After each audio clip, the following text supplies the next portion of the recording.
அதிகாலையில் கர்த்தரை நீ தேடினால் தென்படுவார், உனக்கு முன் வருவார். முழு மனதோடு அவரை நீ கூப்பிட்டால் பதில் தருவார், வழி காட்டிடுவார். மகளிர் மன்றாட்டு ஜெப நேரம், மன்றாடி ஜெபிக்க இரு தருணம். மகளிர் மன்றாட்டு ஜெப நேரம், மன்றாடி ஜெபிக்க இரு தருணம்.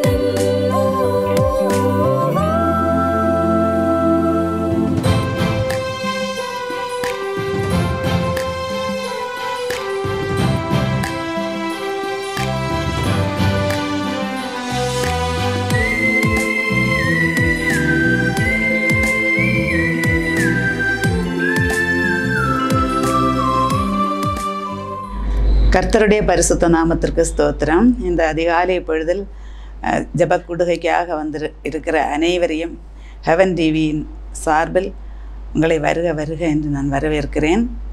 முதலாவதாக நமக்கு ஜெபித்து இந்த தொழுகையை தொடங்கலாம். எங்களை அதிகமாய் நேசித்து வழி நடத்துகிற எங்கள் அன்பின் தகப்பனே, இந்த அதிகாலை நேரத்துக்காய் கோடானு கோடி ஸ்தோத்திரம். ஸ்தோத்திரம் அப்பா.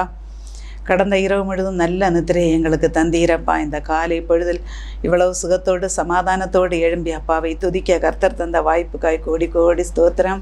தகப்பனே, நாங்கள் பாடுகிற பாடல், தியானிக்கிற வசனங்கள், கேட்கிற விண்ணப்பங்கள் அனைத்தும் உடைய சமூகத்தில் பிரீதியாக இருக்கட்டப்பா. இந்த கூடுகைக்கு தடையாக எந்த சத்துருவும் கிரியை செய்யாதபடி கர்த்தர் இறங்கி ஆண்டவரே எங்கள் விண்ணப்பத்தை, எங்கள் ஆண்டவரே இந்த ஆராதனையை கர்த்தர் அங்கீகரிக்கும்படி கெஞ்சுகிறேன். ஆண்டவரே தாழ்த்தி ஒப்படைக்கிறேன். மீட்பர் இயேசுவின் நாமத்தில் வேண்டுகிறோம் ஜெபங்களும் பரிசுத்த பிதாவே, ஆமென். முதலாவதாக நாம் அனைவரும் சேர்ந்து எல்லோருக்கும் தெரிந்த ஒரு பாடலை நாம் பாடலாம். கர்த்தர் நாமம் என் புகலிடமே, கருத்தோடு துதித்திடுவேன். கர்த்தர் நாமம் என் புகலிடமே, கருத்தோடு துதித்திடுவேன். யெகோவா ஈரே எல்லாமே பார்த்து கொள்வீர். யெகோவா ஈரே எல்லாமே பார்த்து கொள்வீர். கலங்கலப்பா நாங்க கலங்கலப்பா, கலங்கலப்பா நாங்கள் கலங்கலப்பா. கர்த்தர் நாமம் என் புகலிடமே, கருத்தோடு துதித்திடுவேன். யெகோவா நீசியே என்னாலும் வெற்றி தருவீர். யெகோவா நீசியே என்னாலும் வெற்றி தருவீர். ஸ்தோத்திரமே அப்பா ஸ்தோத்திரமே, ஸ்தோத்திரமே அப்பா ஸ்தோத்திரமே. கர்த்தர் நாமம் என் புகலிடமே, கருத்தோடு துதித்திடுவேன். யெகோவா ஷம்மா என் கூடவே இருக்கிறீர். யெகோவா ஷம்மா என் கூடவே இருக்கிறீர். கலங்கலப்பா நாங்க கலங்கலப்பா, கலங்கலப்பா நாங்க கலங்கலப்பா. கர்த்தர் நாமம் என் புகலிடமே, கருத்தோடு துதித்திடுவேன். யெகோவா ஷாலோம் சமாதானம் தருகின்றீர். யெகோவா ஷாலோம் சமாதானம் தருகின்றீர். ஸ்தோத்திரமே அப்பா ஸ்தோத்திரமே, ஸ்தோத்திரமே அப்பா ஸ்தோத்திரமே. கர்த்தர் நாமம் என் புகலிடமே, கருத்தோடு துதித்திடுவேன். கர்த்தர் நாமம் என் புகலிடமே, கருத்தோடு துதித்திடுவேன். அருமையானவர்களே, இந்த காலை பொழுதில் நமக்கு ஒரு சம்பவம், எல்லோருக்கும் தெரிந்த ஒரு சம்பவத்தை வைத்து ஒரு சில வார்த்தைகளை பேசி தியானிக்கலாம் என்று விரும்புகிறேன். அதற்கு ஆதாரமாக எடுத்துக்கொண்ட வசனம் ஆதியாகமம் 22வது அதிகாரம் 12வது வசனம். ஆதியாகமம் 22:12. அப்பொழுது அவர், பிள்ளையாண்டான் மேல் உன் கையை போடாதே, அவனுக்கு ஒன்றும் செய்யாதே, நீ அவனை உன் புத்திரன் என்றும் உன் ஏக சுதன் என்றும் பாராமல் எனக்காக ஒப்பு கொடுத்தபடியினால் நீ தேவனுக்கு பயப்படுகிறவன் என்று இப்பொழுது அறிந்திருக்கிறேன் என்றார். நீ தேவனுக்கு பயப்படுகிறவன் என்று இப்பொழுது அறிந்திருக்கிறேன் என்றார்.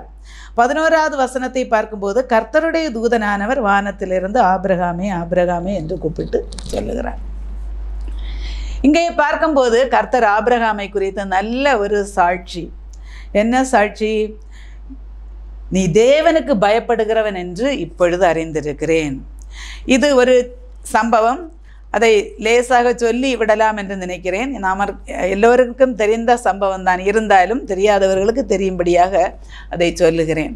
ஆபிரகாம் முற்பிதாக்களில் முதன்மையானவர், விசுவாசிகளின் தகப்பன். அவருக்கு 100வது வயதில் ஒரு குமாரனை கர்த்தர் கொடுக்கிறார். அவர் காத்திருந்து விசுவாசத்தோடு பெற்றுக்கொண்ட குமாரன் அவன்தான் ஈசாக்கு. அவனை ஆண்டவர் பலியிடும்படி ஆபிரகாமோடு கேட்கிறார். ஆபிரகாமை சோதிக்கும்படி கர்த்தர் விரும்புகிறார் என்று வேதத்தில் எழுதப்பட்டிருக்கிறது. ஆதியாகமம் 22வது அதிகாரத்தை நீங்கள் வாசித்து பார்த்தால் தெளிவாக அதில் எல்லாவற்றையும் புரிந்து கொள்ளலாம்.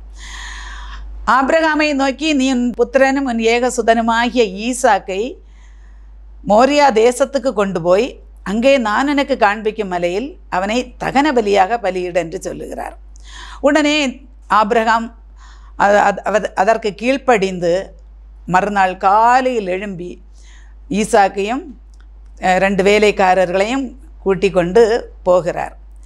போய் மோரியா தேசத்துக்கு போய் காண்பிக்கிற மலையின் அடிவாரத்தில் சென்று ஆபிரகாம் வேலைக்காரர்களை மலை அடிவாரத்தில் நிறுத்திவிட்டு தன் மகனை மட்டும் அவரோடு கூட அழைத்து கொண்டு மலையின் மேலே ஏறுகிறார்.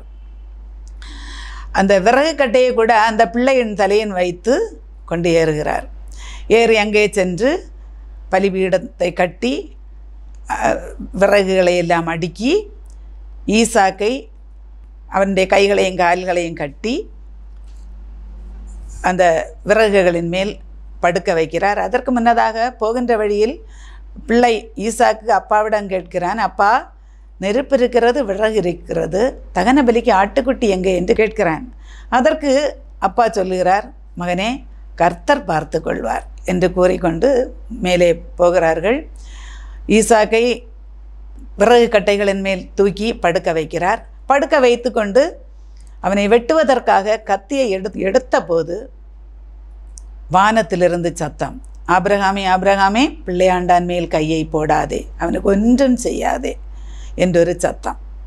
உடனே அவர் செய்ய நினைத்ததை தொடங்கினதை அப்படியே நிறுத்திவிட்டு பார்க்கும்போது புதரில் ஒரு ஆட்டுக்குட்டி சிக்கி கிடக்கிறது. அந்த ஆட்டுக்குட்டியை எடுத்து அவர் தகன பலியாக பலியிடுகிறார்.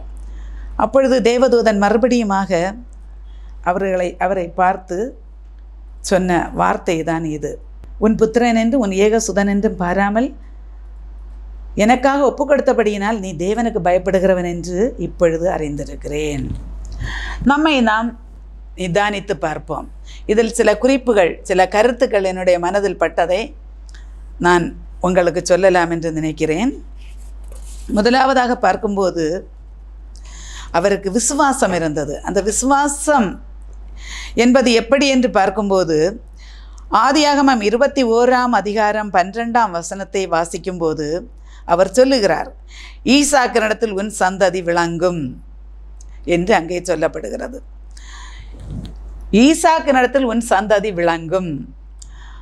நாம் பல வாக்குத்தத்தங்களை கேட்டு அப்படியே நாம் மறந்து விடுகிறோம். இங்கே பார்க்கும்போது முன்னதாகவே கர்த்தர் ஆபிரகாமுக்கு வாக்குத்தத்தத்தை கொடுக்கிறார். ஈசாக்கின் மூலம் ஈசாக்கினிடத்தில் உன் சந்ததி விளங்கும். அதன் அர்த்தம் என்ன? ஈசாக்கு சீக்கிரத்தில் மரணமடைய மாட்டான், அவனுக்கு சந்ததி உண்டாகும். அதை ஆபிரகாம் விசுவாசித்திருந்தார். அந்த விசுவாசத்தினால்தான் அவர் எந்த ஒரு டென்ஷனும் இல்லாமல், பயமும் இல்லாமல், கோபமும் இல்லாமல் இந்த காரியத்தை செய்ய அவருக்கு முடிந்தது. நாமும் நாமே நிதானித்து பார்ப்போம். எத்தனையோ வாக்கு தத்தங்கள் நம்முடைய வாழ்க்கையில் கிடைத்தாலும் கொஞ்ச நாட்கள் நாம் அவற்றை நினைத்து கொண்டு பின்னர் அதை மறந்து விடுவோம். கஷ்டங்கள் வரும்போது நம்முடைய ஜெபம் கேட்கப்படவில்லையே என்று நாம் இயங்குகிறோம். அருமையானவர்களே, வாக்குத்தத்தங்களை உறுதியாய் நாம் பற்றி கொண்டு ஜெபிப்போமானால் உண்மையிலே நமக்கு விடுதலை உண்டு. ரெண்டாவதாக பார்க்கும்போது ஆதியாகமம் 22வது அதிகாரம் 3வது வசனத்தை பார்க்கும்போது அதிகாலையில் எழுந்து புறப்படுகிறார். தேவன் அவரோடு சொன்ன உடனே மறுநாள் காலையில் எழும்பி புறப்படுகிறார். என்னவெல்லாம் ஆயத்தம் செய்ய வேண்டுமோ எல்லாம் செய்து வைத்து கொண்டு 2 வேலைக்காரர்கள் கழுதையோடு விறகுகளோடு குமாரனையும் கூட்டிக் கொண்டு அவர் புறப்படுகிறார். உடனடி கீழ்ப்படிதல். சொன்ன உடனே அவர் வேற ஒரு கேள்வியும் கேட்கவில்லை. கொஞ்சம் பார்த்து செய்வோம், கொஞ்சம் பொறுத்து செய்வோம், கொஞ்சம் ஆலோசித்து செய்வோம், அது உண்மையாகவே கர்த்தருடைய சத்தம் தானா இல்லை வேற சத்தமா, ஒன்றுமே அவர் நினைக்கவில்லை. ஆண்டவர் அவரோடு பேசுகிறதை அவர் தெளிவாய் உணர்ந்தார். உடனே கீழ்ப்படிந்தார். நாம் பல நேரங்களில் நமக்கு வேத வசனங்கள் மூலம் நாம் உணர்த்தப்பட்டாலும் அதிலும் நாம் சந்தேகம் கொள்கிறோம். நாம் உடனடியாக கீழ்ப்படிவதற்கு தயங்குகிறோம். ஆனால் ஆபிரகாமை பெரியவரை பார்க்கும்போது அவர் உடனடியாக கீழ்ப்படுகிறார். அந்த தன்மை நமக்கு வேண்டும். இனி மூன்றாவதாக பார்க்கும்போது ஆதியாகமம் 22வது அதிகாரம் 5ஆம் வசனம் பார்க்கும்போது, அப்பொழுது ஆபிரகாம் தன் வேலைக்காரரை நோக்கி, நீங்கள் கழுதையை நிறுத்தி இங்கே காத்திருங்கள், நானும் பிள்ளையாண்டானும் அவிடம் மட்டும் போய் தொழுது கொண்டு உங்களிடத்துக்கு திருப்பி வருவோம். அவர் யாரிடம் ஆலோசனை கேட்கவில்லை. கர்த்தருடைய கட்டளையில் தெளிவாயிருந்தார். நாங்கள் திருப்பி வருவோம் என்று சொல்லிக்கொண்டு உறுதியான ஒரு வார்த்தையை கொடுத்து கொண்டு போகிறார். மட்டுமல்ல, யாரிடம் மனைவியிடம் கூட அந்த காரியத்தை சொன்னதாக வேதத்தில் காணப்படவில்லை. அவர் கர்த்தர் தன்னிடம் என்னது சொன்னாரோ அதை உடனே அவர் நிறைவேற்றுகிறார். அடுத்தபடியாக பார்க்கும்போது ஆதியாகமம் 22வது அதிகாரம் 8வது வசனத்தை பார்க்கும்போது, மகன் தகப்பனிடம் ஆட்டுக்குட்டி எங்கே என்று கேட்கிறார். அதற்கு கர்த்தர் பார்த்து கொள்வார் என்றார். ஆபிரகாம் மகனை பார்த்து சொல்லுகிறார், மகனே கர்த்தர் பார்த்து கொள்வார். அவ்வளவு ஒரு விசுவாசம். அவர் கர்த்தரையே சார்ந்து கொண்டார். வேற யாரும் பார்க்க வேண்டாம், கர்த்தர் பார்த்து கொள்வார் என்று சொல்லி மகனிடம் சொல்லுகிறார். மகனிடம் கூட அவர் வேற ஒன்றும் பேசவில்லை. அடுத்தபடியாக பார்க்கும்போது ஆதியாகமம் 15வது அதிகாரம் 2வது வசனத்தை பார்க்கும்போது, ஆபிரகாமும் தேவனும் உரையாடுகிறார்கள். அதில் ஆபிரகாம் ஆண்டவரிடம் கேட்கிறார், ஆண்டவரே, அடியேனுக்கு என்ன தருவீர்? நான் பிள்ளை இல்லாமல் இருக்கிறேனே என்கிறார். அவ்வளவாக அப்போதுதான் ஆண்டவர் அவருக்கு பிள்ளையை கொடுக்கிறார். அப்போ இவ்வளவாக ஏக்கத்தோடு இருந்து பெற்ற பிள்ளைதான் ஈசாக்கு. அவ்வளவாக விருப்பத்தோடு ஏக்கத்தோடு பெற்றுக்கொண்ட அந்த பிள்ளையை கூட கர்த்தருக்கு கொடுக்க அவர் தயங்கவில்லை. ஒரே பிள்ளை, ஆசையாக கிடைத்த பிள்ளை. எனவே நமக்கு ஏதாவது பண்ண முடியுமோ என்று அவர் யோசனையோ பரிசீலனையோ ஒன்றும் செய்யவில்லை. கர்த்தர் சொன்னபடி கீழ்ப்படிந்தார். அப்படியாக அவர் சொன்னபடியே கீழ்ப்படிந்ததனால் அவருடைய இருதயம் அலைசடிப்படவில்லை, பூரண சமாதானத்தை கொண்டிருந்தார். மட்டுமல்ல, நல்ல தைரியமுடையவராகவும் இருந்தார். என்ன வந்தாலும் கர்த்தர் சொன்னதை செய்வேன் என்று தைரியமாக அந்த சிச்சுவேஷனை அவர் ஃபேஸ் பண்ணினார். தன்னுடைய சொந்த மகனை வெட்டி பலியாக கொடுக்க வேண்டுமென்றால் நாம் எவ்வளவு அதை சிந்தித்து பார்த்தால் தெரியும். அது எப்படி கூடும்? மனுஷனால் அது கூடாது. தேவன் அதற்கான மனநிலையை கொடுத்தால்தான் அது முடியும். அவ்வளவாக ஆபிரகாமை கர்த்தர் தைரியப்படுத்தி கொண்டுதான் அவரை சோதித்திருக்கிறார். இதுபோல உண்மையாக நாம் வாழ்ந்தால் கர்த்தர் சோதித்தாலும் அதனோடு கூட தப்பும்படியான போக்கையும் அதை வெற்றியாக நாம் வெற்றி பெறுவதற்கான வழியையும் கர்த்தர் நிச்சயமாய் செய்வார். மட்டுமல்ல, அவர் இறுதியாக ஈசாக்கை மட்டும், அந்த பலிப்பொருளை மட்டும் எடுத்துக்கொண்டு மலையின் மேல் ஏறுகிறார். அவர் வேற யாரையும் துணைக்கு கூப்பிடவில்லை. அவர் தனியாக பிள்ளையும் கொண்டு மலைக்கு மேல் ஏறுகிறார். ஏறி அவர் கர்த்தர் கட்டளையிட்டபடியே செய்கிறார். இதையெல்லாம் பார்க்கும்போது நாம் நம்முடைய வாழ்க்கையோடு இதை ஒப்பிட்டு பார்ப்போம். சின்ன சின்ன காரியங்களுக்காக நாம் எவ்வளவாய் கலங்குகிறோம். கர்த்தர் வனாந்தரத்தில் வழியொருக்குகிற தேவன், அவாந்தர வெளியில் ஆறுகளை வரவிடுகிற தேவன், ஒன்றுமில்லாத இடத்தில் சகலதையும் உண்டு பண்ண வல்லமையுள்ள தேவன். தேவரீர் செய்ய நினைக்கிற காரியம் தடைப்படாது. தேவரீர் சகலத்தையும் செய்ய வல்லவர். எத்தனையோ வசனங்கள் நம்முடைய வேதாகமத்தில் இருக்கிறது. நாம் வாசித்து வாசித்து பார்க்கும்போது அவை நமக்கு அதிகமான பலனை கொடுக்கும். நாம் ஆபிரகாம் அவருடைய சந்ததிகள் தான், நாம் எல்லோரும் அவருடைய பிள்ளைகள் தான். அவருடைய அந்த ஒரு விசுவாசம் நம்மிலும் வர வேண்டும். இந்த கடைசி நாட்களில் பயங்கரமான சோதனைகள் வரும் என்று வேதம் சொல்லுகிறது. ஆனாலும் அதில் நிலைத்து நின்றால் நிச்சயமாகவே நாம் வெற்றி பெறுவோம். இந்த லெந்து நாட்களில் கூட நாம் கர்த்தருக்கென்று கொஞ்சம் கூட உறுதியாகி நிற்போம். கர்த்தரோடு இசைந்திருப்போம். கர்த்தருக்கு பிரியமானதை செய்வோம். அவரிடமிருந்து நற்சாட்சி பெற வேண்டும் என்ற ஒரு எண்ணம் நம்முடைய இருதயத்தில் வர வேண்டும். அவர் ஆபிரகாமை பார்த்து சொல்லுகிறார், நீ தேவனுக்கு பயப்படுகிறவன் என்று இப்பொழுது அறிந்திருக்கிறேன் என்று. எவ்வளவு பெரிய சாட்சி! அதுபோன்ற நல்ல சாட்சிகளை தேவன் நமக்கு சொல்ல வேண்டும் என்றால் நாமும் அதற்கு ஏற்றபடி இருக்க வேண்டும். இந்த லெந்து நாட்களில் நாம் கொஞ்சம் கூட ஆண்டவரோடு இணைந்து சேர்ந்து வாழ, நல்ல சாட்சியை பெற்றுக்கொள்ள கர்த்தர் தாமே நமக்கு உதவி செய்வாராக. ஜெபிக்கலாம். ஹல்லேலூயா. ஸ்தோத்திரம், ஸ்தோத்திரம், ஸ்தோத்திரம் ஆண்டவரே.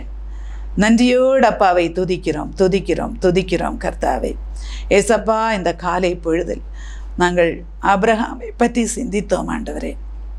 அவருடைய விசுவாசம், அவருடைய தைரியம், அவருடைய கீழ்ப்படிதல், அவர் என் ஆண்டவரோடு இணைந்திருந்தது, உம்மை மாத்திரம் சார்ந்திருந்ததை எல்லாம் நாங்கள் தியானித்தோம் அப்பா. இந்த நாட்களில் கர்த்தாவே யாருமே துணை இல்லையப்பா. ஆண்டவரே, கடைசி நாட்களில் வீட்டாரே சத்துருக்கள் என்று சொல்லப்பட்டிருக்கிற இந்த காலகட்டத்தில் நாங்கள் இருக்கிறோம் தகப்பனே. பிள்ளைகளை பற்றிய பாரம், பெற்றோரை பற்றிய பாரம், சகோதரங்களை பற்றிய பாரம், மனைவியை பற்றிய பாரம், புருஷனை பற்றிய பாரம் என்று எல்லோரும் ஆண்டவரே பாரங்களை சுமந்து வாழ்கிற ஒரு வாழ்க்கை அப்பா. இந்த வாழ்க்கையில் நாங்கள் எங்கள் பாரங்களை எல்லாம் உம்முடைய சமூகத்தில் இறக்கி வைத்து கொண்டு அப்பா உம்மை மாத்திரம் சார்ந்து வாழ எங்களுக்கு நீர் கிருபை தாருங்கப்பா. ஆண்டவரே, இந்த ஓட்டத்தை, விசுவாச ஓட்டத்தை வெற்றியோடு ஓடி முடிக்க எங்களுக்கு நீர் கிருபை தாருங்க. காலை பொழுதில் கர்த்தாவே உம்முடைய வசனத்தை தியானிக்க வேண்டும் என்ற எண்ணத்தோடு ஆண்டவரே அப்பா இந்த வசனத்தை கவனிக்கிற ஒவ்வொருவரோடும் நீர் கிரியை செய்யுங்க அப்பா. இந்த உலகத்தில் ஒன்றுமே இல்லை அப்பா, எங்கள் ஆத்மா தான் மிச்சம் தகப்பனே. தகப்பனே, ஒருவன் உலகம் முழுவதையும் ஆதாயப்படுத்தினாலும் தன் ஆத்மாவை நஷ்டப்படுத்தினால் அவனுக்கு லாபம் என்ன என்று வேதம் கேட்கிறது கர்த்தாவே. நாங்கள் எப்போதும் எங்கள் ஆத்மாக்களை பற்றிய பாரத்தை எங்களுக்கு தாருங்க. எங்களை மட்டும் அல்லப்பா, எங்கள் குடும்பத்தின் நபர்களை பற்றிய பாரம் எங்களுக்கு இருக்கட்டப்பா. எங்களை சுற்றி இருக்கிற மக்களை பற்றிய பாரம் எங்களுக்கு இருக்கட்டப்பா. எங்கள் தேசத்தை பற்றிய பாரம் எங்களுக்கு இருக்கட்டு கர்த்தாவே. ஏசப்பா, ஒரு எழுப்புதல் எங்கள் தேசத்தில், எங்கள் வீட்டில், எங்களில் உண்டாகும்படியாய் கர்த்தாவே உம்முடைய சமூகத்தில் கெஞ்சி கேட்கிறோம் அப்பா. நாங்கள் பல நேரங்களில் மற்றவர்களை ஆண்டவரே நாங்கள் குறை கூறுகிறவர்களாய் காணப்படுகிறோம் தகப்பனே. நாங்கள் எங்களைத்தானே நிதானித்து பார்த்து ஆண்டவரே அப்பா நல்ல பெரியவர்களோடு எங்களை நாங்கள் ஒப்பிட்டு, வேதத்தின் நல்ல பாத்திரங்களோடு ஒப்பிட்டு அவர்களைப் போல நாங்களும் பரிசுத்தமாய் வாழ வேண்டும் என்ற நல்ல ஒரு சிந்தையை எங்களுக்கு தாருங்கப்பா. ஆண்டவரே, இந்த ஹெவன் டிவி கர்த்தர் ஆசீர்வதிங்கப்பா. இதன் மூலம் என்னென்ன ஊழியங்கள் நடைபெறுகிறதோ எல்லா ஊழியங்களையும் கர்த்தர் ஆசீர்வதிங்கப்பா. இதன் மூலம் ஆண்டவரே எத்தனையோ மிஷனரிமார்கள் ஆண்டவரே உம்முடைய ஊழியத்தை செய்கிறார்களப்பா. அவர் இந்த மிஷனரிமார்களுடைய ஊழியத்தில் எல்லாம் நீர் கூட இருங்கப்பா. மேத்யூ பிரதருக்காக குடும்பத்துக்காக உம்மை ஸ்தோத்தரிக்கிறேன் ஆண்டவரே. நீர் அவருக்கு கொடுத்த இந்த நல்ல ஊழியத்தை அவர் மிகவும் திறம்பட செய்து கொண்டிருக்கிறதை நீர் காண்கிறீரப்பா. இன்னும் அதிகமாக கர்த்தர் பயன்படுத்துங்கப்பா. ஆண்டவரே மிஷனரி ஸ்தாபனங்களை எல்லாம் கர்த்தர் ஆசீர்வதிங்க. ஒவ்வொரு ஸ்தாபனங்களும் என்னென்ன நோக்கங்களோடு உருவாக்கப்பட்டதோ அந்த நோக்கங்களை திட்டவட்டமாய் நிறைவேற்ற கர்த்தர் உதவி செய்யுங்கப்பா. தேவையான பண வசதி, ஆள் சுயாதீனம் எல்லாம் நீர் கொடுங்க தகப்பனே. நீரே எல்லாவற்றுக்கும் எல்லாமாக இருந்து ஆண்டவரே அவர்களுடைய தேவைகளை எல்லாம் சந்தியுங்கப்பா. இந்நாட்களில் நடைபெறுகிற கட்டட வேலையும் கர்த்தர் பொறுப்பெடுங்கப்பா. சீக்கிரத்தில் முழுமையாய் கட்டி முடிக்க கர்த்தர் உதவி செய்யுங்கப்பா. தொடங்கினவர் உண்மையுள்ளவர் கர்த்தாவே. ஆண்டவரே எந்த ஒரு தடையுமின்றி அதை கட்டி முடிக்க கர்த்தர் உதவி செய்யுமாறு கெஞ்சுகிறேன் கர்த்தாவே. ஸ்தோத்திரம் அப்பா, ஸ்தோத்திரம் தகப்பனே. இந்த நாளில் அப்பா தங்கள் பிறந்த நாட்களை கொண்டாடுகிற பிள்ளைகளை உடைய திருக்கரத்தில் தருகிறேன் அப்பா. ஆண்டவரே ஒரு வயதை முடித்து அடுத்த வயதில் பிரவேசிக்கும் போது கர்த்தர் அவர்களோடு கூட இருங்கப்பா. ஆண்டவரே நீர் அவர்களோடு கூட இருந்து கர்த்தர் மென்மேலும் அவர்களை ஆசீர்வதிங்க தகப்பனே. ஆண்டவரே வருகிற புத்தாண்டானது அவர்களுக்கு மிகுந்த ஆசீர்வாதமும் சமாதானமும் மனமகிழ்ச்சியுமான வருஷமாக இருக்கட்டு கர்த்தாவே. எந்த தீங்கும் அவர்களுக்கு வராதபடி இனி நீ தீங்கை காணாதிருப்பாய் என்ற சொன்ன வசனத்தின்படி ஆண்டவரே தம்முடைய பிள்ளைகள் எந்த தீங்கையும் காணாதபடி எல்லாரையும் கர்த்தர் சுகபத்திரமாய் பாதுகாத்து கொள்ளுங்க. எல்லா தீமைக்கும் விலக்கி பாதுகாத்து கொள்ளுங்க தகப்பனே. தங்கள் திருமண நாட்களை கொண்டாடுகிற மக்களை உம்முடைய திருக்கரத்தில் தருகிறேன் ஆண்டவரே. அவர்களும் ஆண்டவரே புதிய வருஷத்தில் புது கிருபையோடு தங்கள் குடும்பங்களை நடத்தி செல்ல கர்த்தர் உதவி செய்யுங்கப்பா. அவர்கள் எதிர்பார்க்கிற நன்மைகளை கர்த்தர் கொடுங்கப்பா. குடும்பங்களில் பிள்ளைகளை கர்த்தர் ஆசீர்வதிங்க. எல்லாரையும் சுகபத்திரமாய் பாதுகாத்து கொள்ளுங்கப்பா. ஆண்டவரே தாழ்த்தி உம்முடைய திருக்கரத்தில் தருகிறேன் ஆண்டவரே. தகப்பனே அப்பா என்னென்ன பாரங்களோடு என்னென்ன நோக்கங்களோடு என்னென்ன தேவைகளோடு ஆண்டவரே இந்த வசனத்தை கேட்டுக்கொண்டிருக்கிறார்களோ அவர்களுடைய தேவைகளை எல்லாம் கர்த்தர் சந்திங்க அப்பா.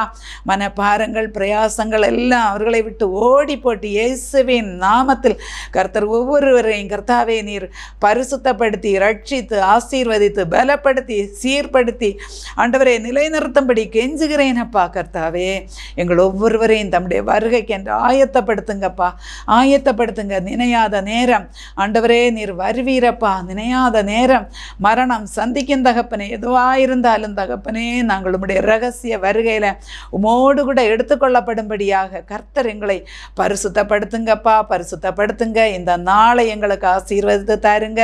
புதிய புதிய கிருபைகளாலும் இரக்கங்களாலும் கர்த்தர் முடிசூட்டுங்கப்பா. தகப்பனே இந்த நாள் எங்களுக்கு மிகுந்த ஆசீர்வாதத்தின் நாளாக இருக்கட்டப்பா. நல்ல செய்திகள் வருகிற நாளாக இருக்கட்டு தகப்பனே. எங்களை ஒரு முறை கூட உம்முடைய திருக்கரத்தில் தாழ்த்தி தருகிறோம் தகப்பனே. எல்லாரையும் நீர் பாதுகாத்து கொள்ளுங்க. தேசத்தை பாதுகாத்து கொள்ளுங்க. எல்லாரையும் ரட்சிங்கப்பா. ஒரு பெரிய ஒரு பரிசுத்த அக்னியை எங்கள் தேசத்தில் போட்டு ஒரு பெரிய எழுப்புதலை ஆண்டவரே நீர் ஏற்படுத்தி தருகிற நாளாக இந்த நாளை நீர் மாற்றுங்கப்பா. தாழ்த்தி ஒப்புவிக்கிறேன். கனம் துதி மகிமை யாவற்றையும் உமக்கே செலுத்துகிறேன். மீட்பர் இயேசுவின் நாமத்தில் வேண்டுகிறேன் ஜெபங்களும் பரிசுத்த பிதாவே. ஆமேன், ஆமேன். என்று நான் இருந்தேன், ஜெபிக்கவும் கொடுக்கவும் என்று தான் உணர்ந்தேன். சமைக்கவும் துவைக்கவும் என்று நான் இருந்தேன், ஜெபிக்கவும் கொடுக்கவும்